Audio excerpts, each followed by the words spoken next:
सैदू विठोबा गवडे यांच्या शेतामध्ये रात्री 1 ते 2 वाजेच्या दरम्यान अज्ञात चोरांनी 6 म्हशी आणि 4 पाळल्या बरोबरच 1 डेपीचं पोतं, 1 कॅन आणि बादली ही सुद्धा त्या अज्ञात चोरट्यांनी चोरून नेली. आणि त्यांची हिंमत एवढी की याच ठिकाणी फिरवून त्यांनी शेतकऱ्यांच्याच या म्हशी चोरून त्यांनी नेल्यात आणि बरोबर त्यांनी एक रेकीसारखं काहीतरी केलं असावं असा आमचा अंदाज आहे. आणि त्या ठिकाणी कोपऱ्याला जो हेला होता तर त्या हेल्याला सुद्धा त्यांनी इंजेक्शन वगैरे दिलेले आहेत की जेणेकरून या ठिकाणी गोंधळ होऊ नये किंवा त्या ओरडू नयेत, या पद्धतीने त्यांनी तो प्लॅनिंग करूनच ते घेऊन गेलेले आहेत.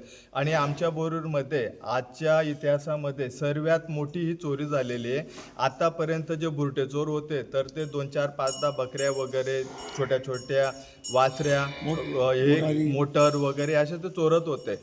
परंतु ही जी मोठी चोरी आहे तर ही खूप मोठी, म्हणजे त्या शेतकऱ्यावर अन्याय झालेला आहे की बिचाऱ्याने एवढं मोठं शेड वगैरे जे उभं केलेलं आहे तर हे सुद्धा सोसायटीचं कर्ज काढून त्यांनी हे केलेलं आहे.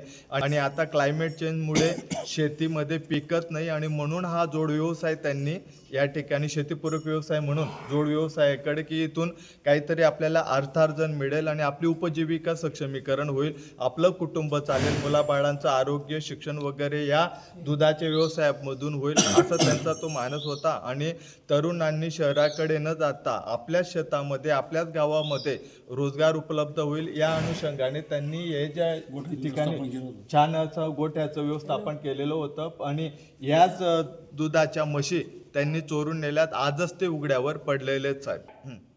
तर या ठिकाणी 6 म्हशी चोरल्यात. एका म्हशीची किंमत आजच्या तारखेला फक्त आपण धुळे मार्केटचा जर हिशोब केला तर 1.5 लाख रुपये ही एका म्हशीची किंमत होती. म्हणजे 6 म्हशी गुणीला 1.5 लाख या पद्धतीने. आणि अतिशय छान जातवान अशा त्या पारड्या पण होत्या.